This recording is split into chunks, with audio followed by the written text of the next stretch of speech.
Assalamualaikum warahmatullahi wabarakatuh. Kembali lagi kita di podcast Suara Tebu Ireng, radionya Santri. Kali ini saya adalah host baru ya.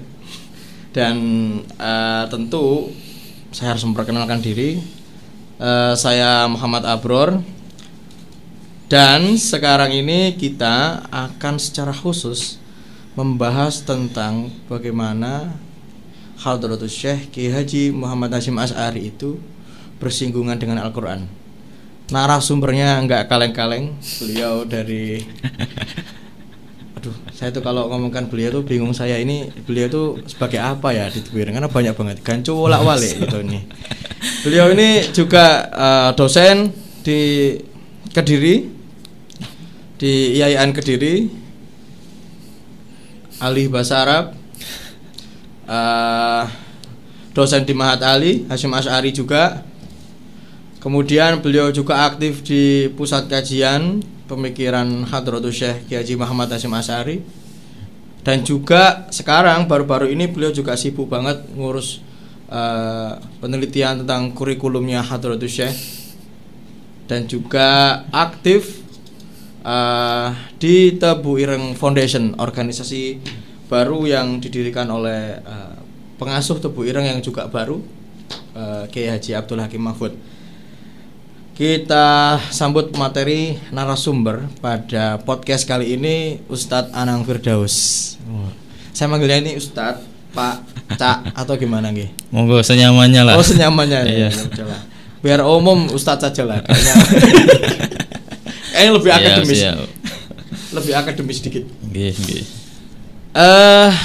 Begini Ustaz, kita pada kali ini akan membahas tentang bagaimana Kiai Hasyim itu bersinggungan dengan Al-Quran. Karena kita tahu kan, Kiai Hasyim selalu dikenal dengan ulama ahli hadis, ulama ahli fikih, syafi'iyah, ahli syariah. Tidak banyak orang yang membahas bagaimana Kiai Hasyim itu bersinggungan dengan Al-Quran. Padahal barangkali ada informasi-informasi yang menarik tentang Kiai Hasyim ketika beliau bersinggungan dengan Al-Quran, bagaimana cinta beliau terhadap Al-Quran. Pasti kan ulama pasti kan mencintai Al-Quran gitu. Yeah. Lah kira-kira bagaimana sih Kiai Hasyim itu mencintai Al-Quran? Bismillah, alhamdulillah, wassalatu wassalamu ala man la nabiyya ba'dah, ma ba'd. Pertama, tradisi santri ya itu memang kata dosen saya, Prof. Syafiq Muni, orang Muhammadiyah, pimpinan Muhammadiyah. Pesantren itu dari kalau ngomongkan seseorang itu banyak tambahannya lah. Ini mungkin Pak Jenengan ini ngomongin saya banyak tambahannya, mujamalah wal mubalaghah. Kan basa-basi. Ya. Terima kasih. Semoga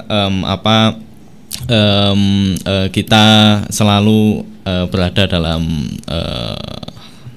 manhajnya Kiai Hasyim gitu ya, sebagaimana yang jenengan katakan gitu.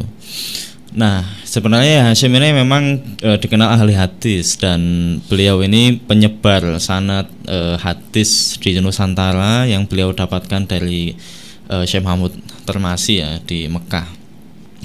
Dan akan tetapi di kitab-kitab beliau itu meskipun Kiai Hasyim ini dikenal sebagai ahli hadis, dan mayoritas ulama itu memang di samping terkenal ahli hadis juga terkenal ahli Quran, dan itu tidak perlu untuk dibicarakan, itu sudah pasti lagi. Nah, menariknya ada ungkapan Kiai Hasyim di kitabnya itu, fa'inal hadis ahad jannah.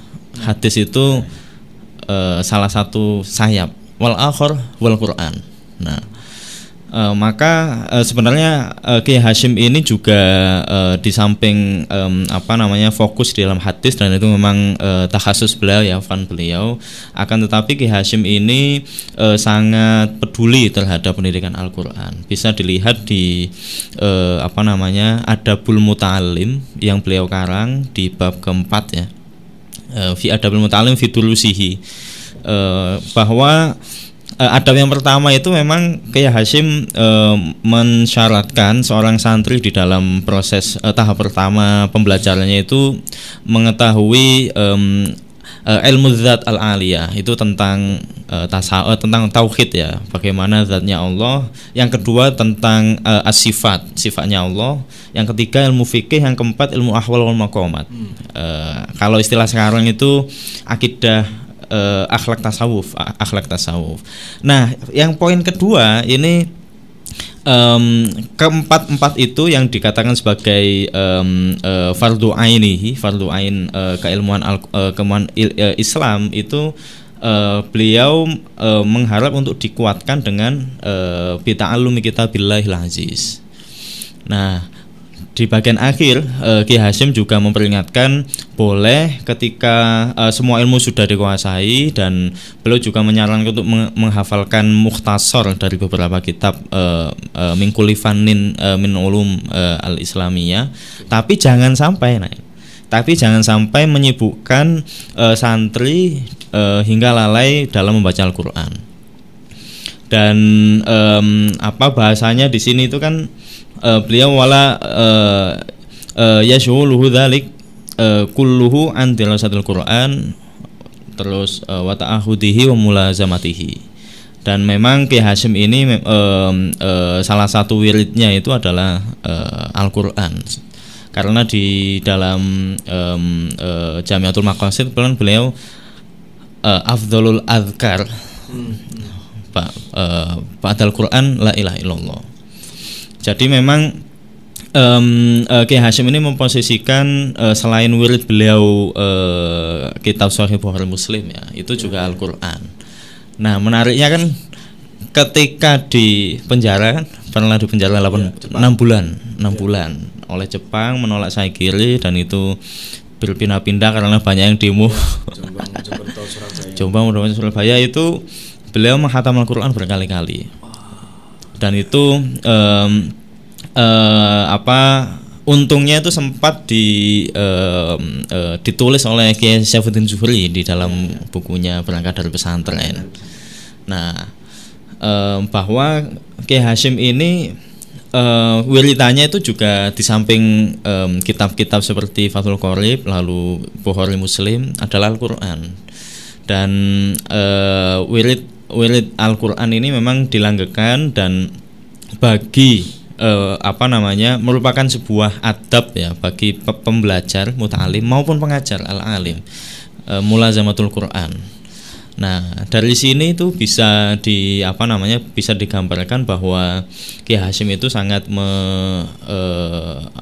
memperhatikan Al-Qur'an, dan bagaimana usaha-usaha Kiai Hasyim untuk melanggengkan dalam membaca Al-Qur'an. Nah, Mas Abrul kan juga pernah wawancara ke muridnya Kiai Hasyim toh. Beberapa muridnya Kiai Hasyim yang nyantri pra kemerdekaan ya, itu kan semua sudah sepakat dan jamak, dan ini cerita ini mutawatir, semutawatir cerita Syekhona Khalil nyantri di Tufil bahwa Kiai Hasyim itu ngimami subuh ya kan, mesti membaca 1 juz dalam 2 rakaat subuh. Nah, karena dan ini menjadi rutinitas beliau, dan karena saking beratnya ini kan hanya sedikit santri yang kuat makmum di belakang Kiai Hasyim, meskipun beliau ini membaca dengan mushaf ya. Nah, mushafnya ini ketika kalau Yetain bilang mushaf ini diletakkan di samping kiri kan ada jendela itu ya. Nah, di situ mushaf taruh situ, ketika rukuk sujud ditaruh, tapi ketika sudah selesai membaca Al-Fatihah diambil dan beliau meneruskan membaca. Menarik sekali itu. Berarti apakah beliau itu penghafal Al-Qur'an ataupun tidak? Kan banyak sekali orang mengatakan Kiai Hasyim itu penghafal Qur'an atau tidak sih sebenarnya? Kalau secara kesanatan Al-Qur'an, saya juga belum mendapatkan dokumen sanad Al-Qur'an Kiai Hasyim gitu. Berbeda dengan Kiai Maksum Ali, Kiai Adalan Ali, Kiai Idris Kamali. Dari sini kemungkinan Kiai Hasyim itu hafal Quran hanya beberapa pada beberapa surat atau ayat yang penting gitu. Karena memang konsentrasi beliau ketika di Mekah itu kan kajian hadis ya. Dan dikatakan oleh Kiai Karim itu sampai 40 hari ya itu di Gua Hira dan mentelaah, membaca dan menghafalkan Bukhari Muslim. Di penjara pun selain tadarus Al-Qur'an juga mutolaah hafalan-hafalan beliau di kitab Bukharinya. Jadi Hamilul Quran itu kalau dilihat dari segi bahasa itu memang yahfadzul Quran fi dhahiril qalb. Memang benar-benar hafal. Di samping faham akan ahkamihi, ma'anihi dan ulumihi. Jadi kalau dilihat secara dari secara komprehensif dari pengertian ini mungkin Kiai Hasyim itu menghafal hanya di beberapa kitab tentang ahkam yang berhubungan dengan kajian-kajian beliau ya. Tetapi yang patut untuk diperhatikan itu justru bagaimana Kiai Hasyim ini melanggengkan dan berusaha untuk menghatamkan Al-Quran. Kalau setahu saya itu yang pertama salat subuh ya. Yang kedua ini sebelum sahur. Sebelum sahur. Iya, beliau ini kan itu waktu-waktu khusus Kiai Hasyim itu untuk tilawatul Quran sebagaimana dikatakan oleh ya Karim dan Asad Syahab ya. Asad Syahab ya. Saya juga pernah membacanya. Kecintaan beliau terhadap Al-Quran itu kira-kira diwariskan kepada murid-muridnya, putra-putri beliau, iya. Ataukah bagaimana Ustaz? Ya, Kiai Hasyim ini kegemaran membaca Al-Quran ini bisa dilihat dari murid-murid dan keturunan beliau ya. Saya kakek saya kan kebetulan alumni Tubuh Ireng dan beliau ini lulusan pertama dan satu-satunya mu'alimin ketika ya kholik gitu.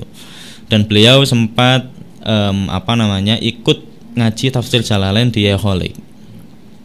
Nah, seringkali itu Yaholik harus mengakhiri pengajiannya di awal, padahal baru 10-15 menit mulai. Kenapa? Karena ketika membaca pada ayat-ayat tertentu, ayat azab ya, lantas Yaholik ini menangis dan itu sehingga menangisnya ini tidak bisa terkontrol hingga akhirnya terpaksa untuk diakhiri. Dan di samping itu Yai Wahid itu kan juga sangat terkenal mencintai Al-Quran ya. Saya sekitar tahun 2008 ya mungkin itu pernah sowan ke Kiai Saifuddin Amsil, salah satu ulama Betawi. Setelah hataman Quran sana lalu buka puasa, menjelang buka puasa ini beliau cerita bahwa Yai Wahid ini mempunyai kebiasaan yang khariqul adah bagi masyarakat umum ya. Itu ketika sakit atau mengeluh sakit di badannya itu sebagai obat yang pertama itu adalah lantunan Al-Quran. Beliau itu minta diperdengarkan Al-Quran sehingga hatinya itu tenang dan dengan mendengarkan Al-Quran itu diri beliau ini merasa lebih baik daripada sebelumnya. Jadi kecintaan Yai Hasyim ini kan juga sangat ditularkan lah kepada anak-anaknya. Dan kita tahu bahwa di Masjid Tebu Ireng itu juga ada tempat khusus ya, di mana Yai Hasyim tadarus Quran dan di mana Yai Wahid Hasyim tadarus Quran. Dijelaskan di sisi-sisi mana oleh para masyayikh Tebu Ireng.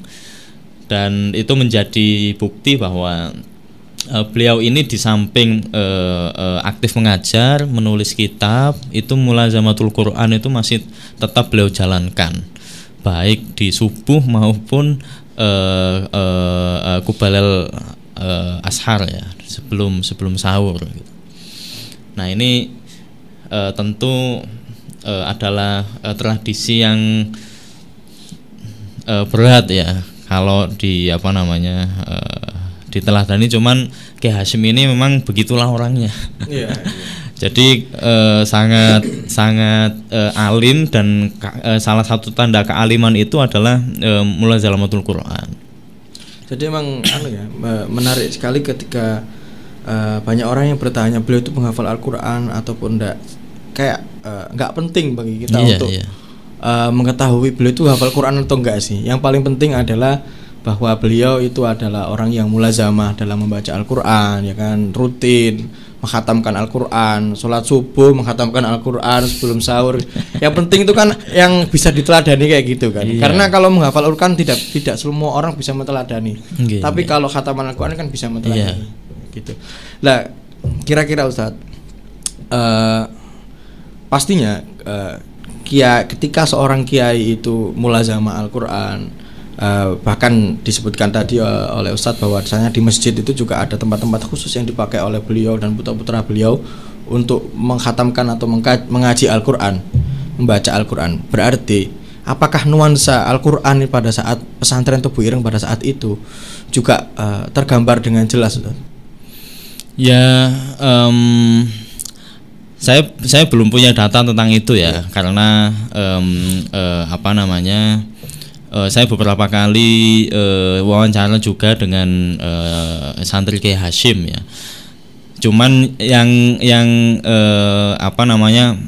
cerita yang saya dapatkan dan itu terkonfirmasi oleh beberapa santri Kiai Hasyim ya, yaitu ketika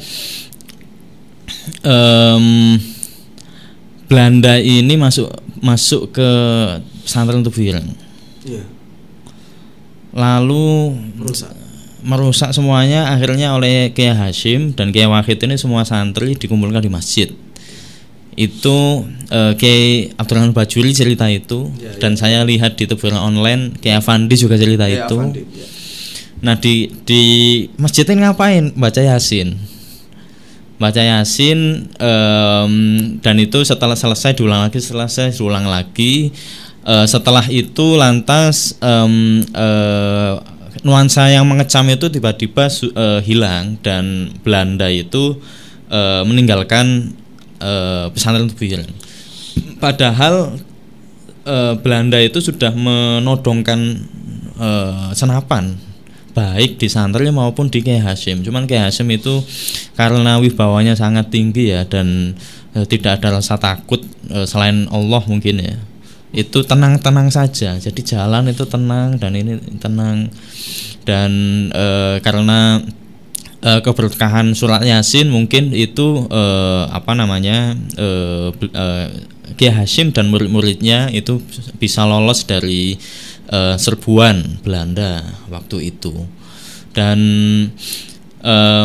sebenarnya Kiai Hasyim ini kan juga mencita-citakan bahwa santri Tebu Ireng ini menghafal Al-Quran. Beliau ini mempunyai keinginan sebagaimana disampaikan oleh Gus Isom ya di banyak kesempatan. Salah satunya itu di film dokumenter tentang biografi Kiai Hasyim, bahwa salah satu obsesi Kiai Hasyim itu adalah mencetak kader santri yang hamilul Quran lafdzan wa ma'nan wa amalan. Nah itu, dan itu dikampanyekan oleh Gus Isom pada waktu itu sekitar tahun 2005, sekitar tahun 2000-an ya, meninggal 2003 ketika saya masih kelas SMP kelas 3, sanawiyah kelas 3. Itu kalau dilihat dari struktur pengajarnya dan bagaimana Kiai Hasyim merekrut pengajar, itu kan kebanyakan santri yang sudah hafal Al-Quran akan jadi santri kinasihnya. Dan Kiai Hasyim ini dalam mencari menantu kan juga ini cari yang hafal Quran gitu. Kiai Baydawi Asro disebut oleh Yatain sebagai konsultan Qurra ya. Konsultan Qurra. Kiai Maksum Kiai Maksum Ali, Kiai Adlan Ali dinikahkan dengan keponakannya. Kiai Idris Syamali seorang hafidz Quran. Keponakannya Yai Sumahjar juga penghafal Al-Qur'an. Dinikahkan dengan cucunya. Dan mereka ini akhirnya mengajar di Tebu Ireng, dan dari kiai-kiai yang hafal Quran ini akhirnya lahir seperti Yatain. Meskipun dulu belum ada Madrasatul Quran, tetapi Tebu Ireng ini bisa mencetak penghafal Al-Quran. Nah, itu memang sudah diproyeksikan oleh Kiai Hasyim jauh-jauh hari. Akhirnya mengambil menantu itu yang alim di dalam Al-Quran dan juga beberapa fan yang lain fikih. Seperti Kiai Muhammad Zain yang sekarang jadi di Jamiatul Qur'anul Hufaz ya. Dan lalu di Kiai Yusuf Dawud dan lain-lain banyak. Kiai Kiai Mahfud Ali kan juga setoran ke Kiai Delan ya, begitu pula Gus Jamil dan lain-lain. Artinya Tebu Ireng ini kalau dilabeli sebagai pondok Quran memang tidak pada masa Kiai Hasyim ya, tetapi pada momen-momen tertentu itu bisa melahirkan santri yang menghafal Al-Quran. Itu kan sangat luar biasa. Berarti tapi ketika kita tarik kesimpulan bahwa pesantren Tebu Ireng bukan pesantren dalam arti memang secara khusus mengkaji Al-Quran, kenapa pada saat itu Kiai Hasyim tidak mendirikan pesantren khusus atau mendirikan kompleks khusus atau apa yang khusus untuk bernuansa Al-Quran? Iya, cita-cita itu sebenarnya sudah dipikirkan, dan mungkin keinginan Kiai Hasyim ini dititipkan oleh Kiai Wahid Hasyim mungkin. Karena zaman Yai Hasyim itu kan sudah sangat sibuk ya dengan perjuangan beliau di dalam mempertahankan kemerdekaan, dan Kiai Hasyim ini juga banyak aktivitas selain mengajar juga di dalam masyumi dan lain-lain. Bisnis juga. Maka keinginan beliau yang satu ini tentang Al-Quran dititipkan oleh Kiai Wahid Hasyim, sehingga pada masa Kiai Wahid Hasyim itu akhirnya ada satu kompleks khusus cikal bakalnya Madrasatul Quran. Dan mengapa Tebu Ireng bukan pondok Al-Quran ya, karena kembali lagi kepada figur Kiai Hasyim ya sebagai ahli hadis. Di samping itu menariknya gini, ada penelitian dan Gus Dur pun juga bilang bahwa Tebu Ireng itu adalah pondok fikih sebagaimana pondok-pondok pada umumnya, karena kurikulum yang diajarkan di Tebu Ireng ini adalah mayoritas fikih. Kiai Hasyim pun kan juga membalah kitab-kitab fikih ya, Fathul Qorib dan lain-lain. Dan itu sudah lumrah bahwa mayoritas pesantren di Indonesia pada saat itu adalah fikih. Tetapi selain itu sosok Kiai Hasyim ini yang mempunyai latar belakang keilmuan khusus ya berupa hadis itu mungkin pada zamannya Hasyim itu satu-satunya pesantren yang menyebarkan sanad hadis Bukhari Muslim itu ya di Tebu Ireng. Hingga pesantren seperti Lirboyo yang mempunyai tradisi membaca Bukhari Muslim. Lalu di Kediri juga ada, di pondok-pondok lain yang itu kebanyakan sanadnya itu ke Tebu Ireng. Di samping juga ada beberapa yang di Sayyid Syekh Yasin Al-Fadli. Cuman secara umum ulama yang pertama kali menyebarkan sanad hadis di Indonesia ya Kiai Hasyim. Oh gitu. Karena mungkin ulama-ulama ahli hadis lain yang ada di Tebu Ireng tinggal di Mekah ya. Iya, iya. Saya Yasin Fadani tadi malah menetap di Mekah. Iya. Oke. Menarik ya. Jadi Kiai Hasyim merelakan untuk pulang ke Indonesia untuk menyebarkan hadis. Ini menarik banget. Tapi Ustadz, pesantren Tebu Ireng pada saat Kiai Hasyim dikenal sebagai pesantren hadis karena kiainya pada saat itu dianggap sebagai ahli hadis. Kemudian Gus Dur malah membuat kesimpulan bahwa Tebu Ireng adalah pesantren fikih.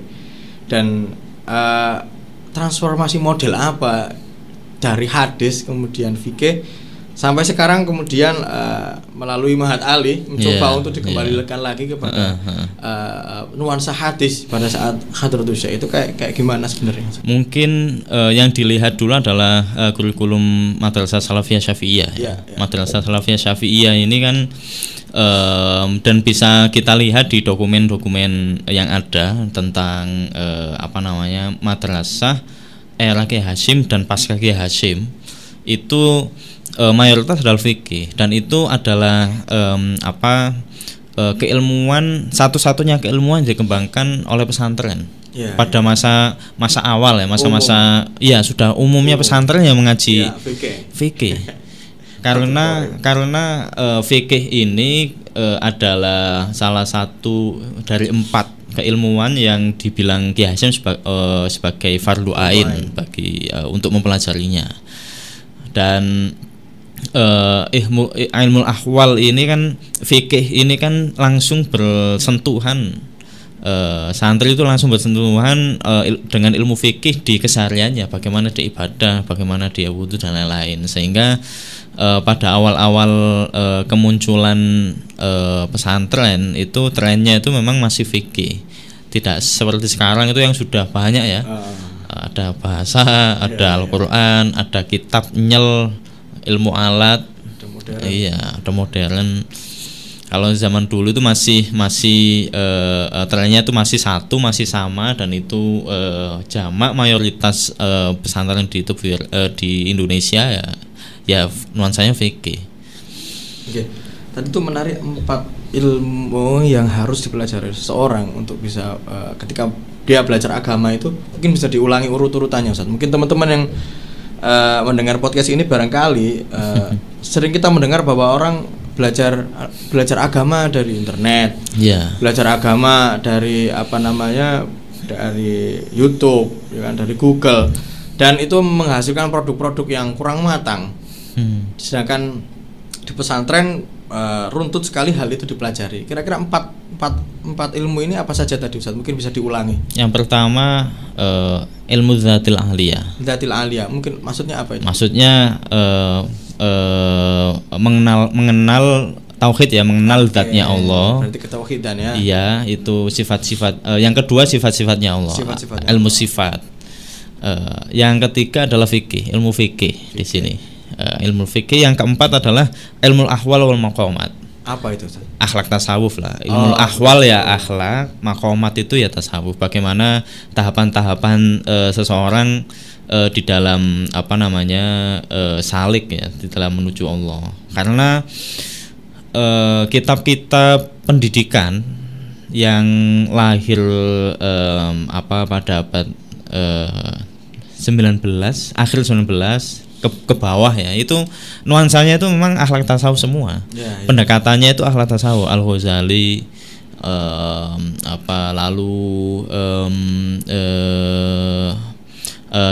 Syajarul Nujid dan lain-lain, itu semuanya tentang adab yang pendekatannya akhlak tasawuf.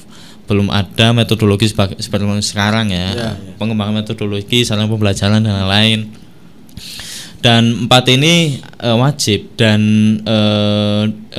kalau konsep keilmuan zaman dulu itu memang pendidikan diarahkan bagaimana seseorang itu menjadi seorang abid yang mengenal Tuhannya. Salah satu tujuan dari ilmu ya adalah, kalau ulama salaf dulu itu membatasi hanya untuk mengenal Tuhannya, dan itu yang paling pokok, paling utama. Baru setelah itu tahapan menjadi khalifatullah fil ard, bagaimana mengurus dan memberdayakan alam, mengatur ini baru muncul kemudian setelah itu. Setelah itu ditambahi lagi untuk mencari jodoh. Iya. Jadi emang menarik teman-teman bahwa untuk belajar agama, untuk bisa mengenal Tuhan kita itu enggak sekali jadi ya. Ya kayak orang jepret foto langsung jadi, nggak bisa. Jadi ada tahapan-tahapan tertentu yang memang harus dipelajari saja. Iya. Dan tahapan-tahapan itu ada yang fardu ain, lalu ada yang sunnah, ada yang fardu kifayah. Dan Kiai Hasyim ini menyebut menghafal Quran itu fardu kifayah. Fardu kifayah. Bukan fardu ain. Karena menghafal Al-Quran itu kan adalah mutlak anugerah Allah ya. Anugerah Allah, dan itu ada banyak orang yang berusaha untuk menghafal Al-Quran tapi gagal. Itu bukan karena ya ada banyak faktor, tapi keberhasilan Al-Quran ini dalam menghafalnya ini yang paling dominan ya karena peparingnya Gusti Allah, Gusti Allah. Ya seperti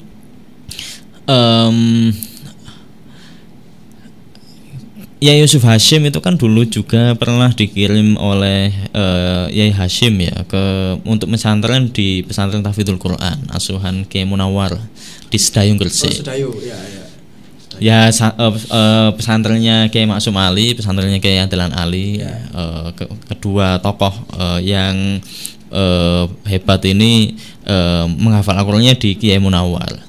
Dan Kiai Yusuf Hasyim itu pernah belajar ke sana sebagaimana dituturkan Yetain ya. Dan ini juga membuktikan memang Tebu Ireng ini dipromosikan oleh Kiai Hasyim. Ada santri yang terlahir dari Tebu Ireng sebagai hufadzul Quran, sebagai hafizul Quran. Dan zaman tahun 90-an ini akhirnya lahir Madrasatul Quran 80 90 ya. Dan itu sepertinya sudah cita-cita ya Hasyim ini sudah kesampaian gitulah, sudah realisasi. Dan sekarang ini kan juga diteruskan oleh menantu-menantu keturunan dari menantu ya Hasyim ya. Sebagaimana dulu ini Al-Qur'an juga dijaga dan dilestarikan oleh menantu ya Hasyim. Nah, Gus Zaki ini sempat guyonan gini. Ketika menceritakan ya Hasyim itu kalau ngambil mantu ya hafal Quran, ahli Quran lah. Ketika menyampaikan seminar di Mahat Ali itu, kebetulan pembandingnya ini Yetain. Anda sekarang ya Hasyim mau mengambil mantu, yang ngambil mantunya sosok kayak Yetain ini. Kalau alim ya, hafal Quran, alim, itu semua hadir akhirnya ini semua semua ketawa dan ya Tain akhirnya tersipu malu gitu ya, karena saking ini nih ya, saking kepinginnya Kiai Hasyim itu santrinya itu hafal Quran ya. Dan mungkin bisa dijelaskan Ustaz, kira-kira santri-santri beliau yang memang faktual, yang fun, yang memang di Al-Quran, yang sekarang mungkin diteruskan oleh putra-putrinya itu siapa saja? Kalau yang sangat kentara di sini ya itu kan ya Gus Didi ya, Gus Didi sebagai pengasuh Madrasatul Quran, lalu ada ya Ahmad Syakir Ridwan dan tentunya ya Tain lah yang banyak sekali membahas tentang tema-tema Al-Quran dan sudah menjadi faknya. Kalau dan Tebu Ireng sekarang ini kan memang dikuati dari Dzurriyyah mungkin ya, itu dikuati oleh Gus Didi dan dari santri yang menonjol ya Syakir, ya Tain, ya Fauzan. Muhaimin Zain ya, dan kalau kiprahnya diperluas di Indonesia ya ada Kiai Muhaimin Zain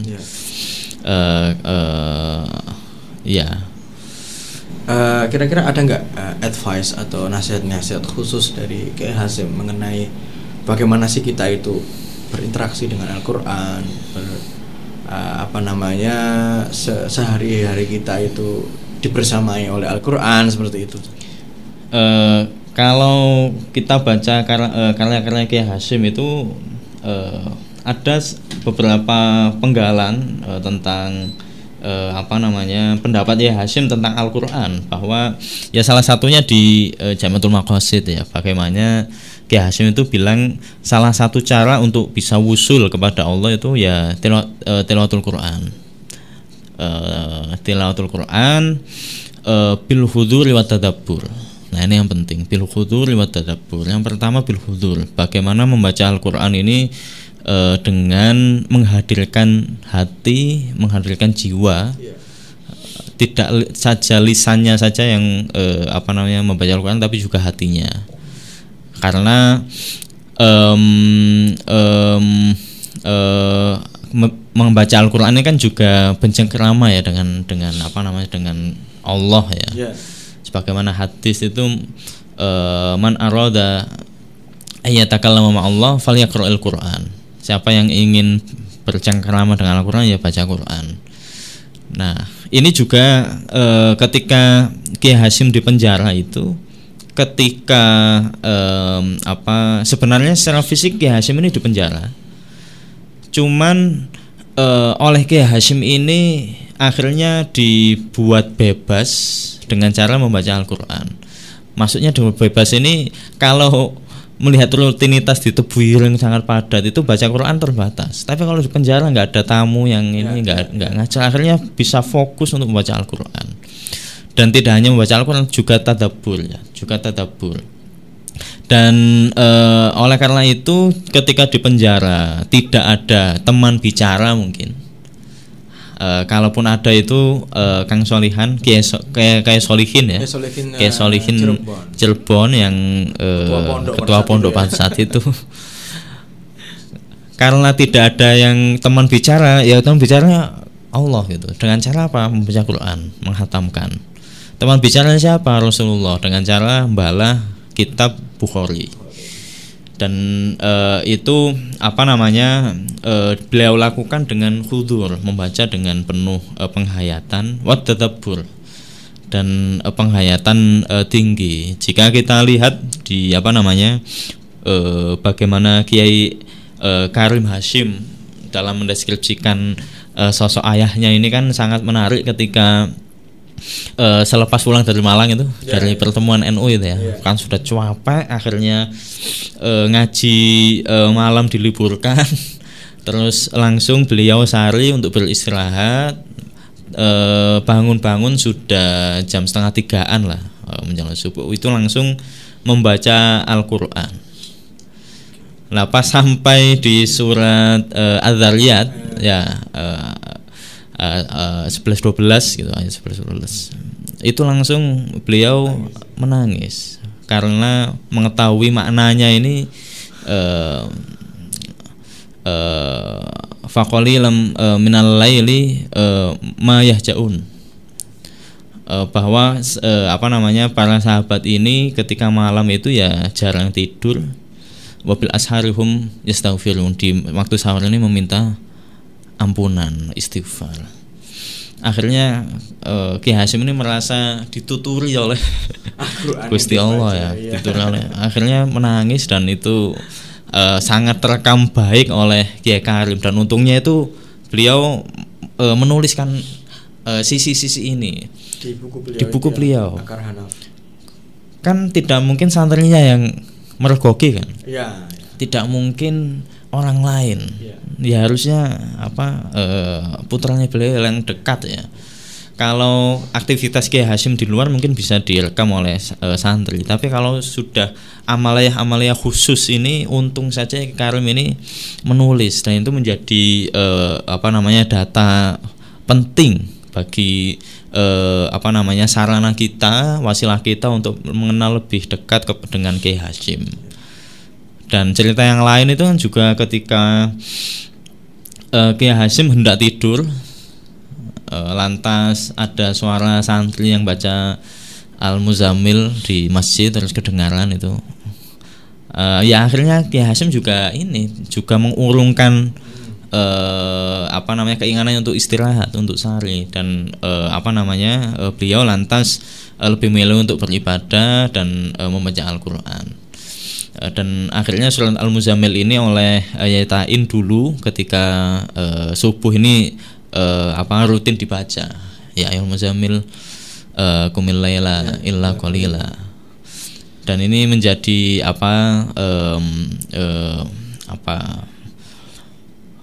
keteladanan lah buat kita semua.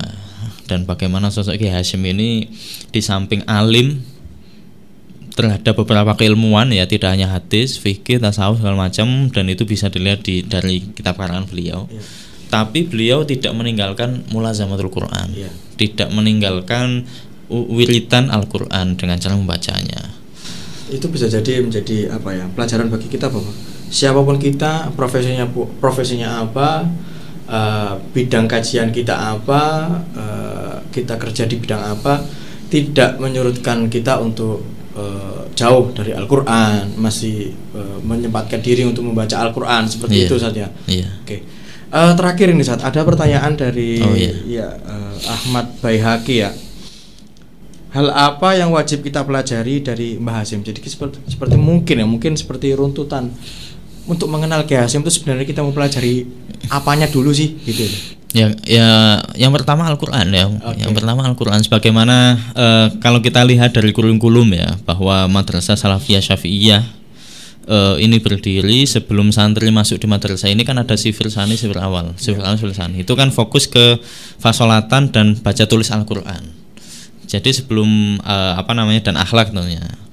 Dan selain 4 hal keilmuan fardu ain, sebagaimana yang saya sebutkan tadi itu kan pada poin kedua, adab kedua seorang muta'alim fidulusihi di dalam pelajarannya itu adalah menguatkan kajian 4 keilmuan ini dengan Al-Qur'an, dengan membaca Al-Qur'an. Dan menariknya ini beliau Kiai Hasyim ini sampai bilang bahwa wa mulazamatihi ay mulazamatul Quran wildan minhu kala yaumin. Memang Al-Qur'an ini kalau bisa memang dijadikan wirid keseharian, dibaca dan dihayati. Dan Kiai Hasyim ini juga sosok yang mengamalkan hadis khairul kuman ta'alamal Qur'an wa 'allamahu. Nah, ada kisah menarik yang ketika Hasyim ke Jawa Tengah itu kan berkunjung ke teman karibnya, yaitu Kiai Abdul Salam ya. Ayahnya Kiai Abdullah Salam. Yang mendapati beliau bahwa Kiai ini ulama besar tapi sempat ngajar anak-anak. Itu langsung Kiai Hasyim terharu kan, betapa Kiai Hasyim sangat terharu dan menjadi iri gitu. Karena ketika kita lihat di Tebu Ireng kan Kiai Hasyim tidak mengajar di Madrasah Salafiyah Syafi'iyah. Hanya ngajar orang-orang gede ya, maksudnya hanya orang-orang besar, kiai-kiai, santri senior gitu. Nah, ketika melihat fenomena Kiai Abdul Salam ini mengajar anak-anak itu beliau sangat terharu. Dan akhirnya Kiai Hasyim juga punya majelis untuk anak-anak putri ya, disampaikan di musola dalam. Dan itu mungkin keinginan itu lantas ditangkap oleh Kiai Baydhawi. Bagaimana Kiai Baydhawi ini juga mengajar anak-anak baca Quran di dalamnya. Jadi ketika saya wawancara untuk mencari data tentang kurikulum lama pesantren Tebu Ireng ini kan, saya ke Pak Bisri di gang berapa? Tebu Ireng gang 2, gang 3 ya. Itu kan rumahnya itu sebelah utara pas pesantren Tebu Ireng. Beliau ini menceritakan beliau dan adiknya sempat belajar Al-Quran di Kiai Baydhawi dan secara langsung, dan itu masih kecil dan ada beberapa anak lagi dari famili beliau. Dan memang Pak Bisri juga masih terhitung famili ya, tapi artinya sekelas Kyai Balawi yang disebut Yai Ta'in sebagai konsultan Qurra di pesantren Tebu Ireng pada saat itu juga sempat mengajar anak-anak membaca Al-Qur'an. Dan saya kira itu yang bisa kita pelajari dari Kiai Hasyim, ya keteladanan beliau. Bagaimana mulazamah Al-Qur'an, bagaimana cara-cara beliau untuk menjaga Al-Qur'an, dan di beberapa kitabnya itu kan juga beliau menuliskan rambu-rambu bahwa untuk menafsirkan Al-Qur'an ini juga ada perangkat keilmuan yang lain gitu. Tidak bisa langsung fi butunin nas hanya difahami pada lahirnya nas saja, tapi ada seperangkat keilmuan gitu. Apalagi kembali lagi kepada Al-Qur'an dan hadis secara itu. Terjemahan lagi. Itu terjemahan lagi belajarnya, waduh. Google lagi, Masya Allah. Jadi itu teman-teman tadi apa yang disampaikan oleh Ustaz Anang, dan obrolan kita di podcast ini sangat menarik sekali untuk kita renungkan bareng-bareng bahwa Kiai teladan kita, Kiai Hasyim Asy'ari adalah pecinta Al-Qur'an, fakta yang tidak bisa diganggu gugat. Oke teman-teman, kira-kira cukup itu untuk podcast kali ini. Dan kita bisa lanjutkan lagi dengan tema-tema nanti di kesempatan yang lain, dengan tema-tema dan juga bahasan-bahasan yang menarik. Mungkin bisa jadi seputar Kiai Hasyim lagi, karena banyak sekali hal tentang beliau yang perlu kita korek dan betul. Kita sampaikan kepada halayak luas gitu kan ya. Oke, terima kasih teman-teman yang di sana yang mendengarkan dan juga menonton podcast ini. Sampai ketemu lagi di podcast selanjutnya bersama kami di Suara Tebu Ireng, radionya para santri. Assalamualaikum warahmatullahi wabarakatuh. Waalaikumsalam warahmatullahi wabarakatuh. Terima kasih Ustaz. Sama-sama.